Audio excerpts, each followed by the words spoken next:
Google AI Studio ရဲ့နောက်ဆုံးထွက် update တွေကတော့တကယ်ကိုအမိုက်စားပါပဲဗျာအခုဆိုရင် Google AI Studio ကိုသုံးပြီးအစစ်အမှန် app တွေကိုကိုယ်တိုင်တိစောက်စမ်းတက်ပြီး launch လုပ်နိုင်ပြီဖြစ်ပါတယ်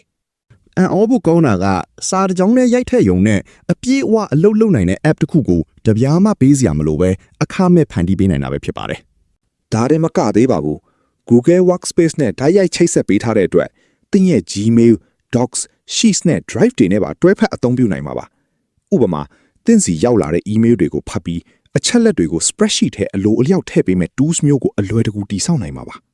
Android app အတွက်ဆိုရင်လည်း Vibe coding စနစ်နဲ့ကိုလိုချင်တဲ့ပုံစံ Vibe အပြင်အစင် look နဲ့ခံစားချက် feel ကိုစာနဲ့ရေးပြရုံနဲ့ app တစ်ခုလုံးကိုဖန်တီးပေးမှာဖြစ်ပြီး live preview ကနေသင်ဖုန်းထဲမှာတင်ဓာတ်ရိုက်စမ်းတက်ကြည့်နိုင်မှာဖြစ်ပါတယ်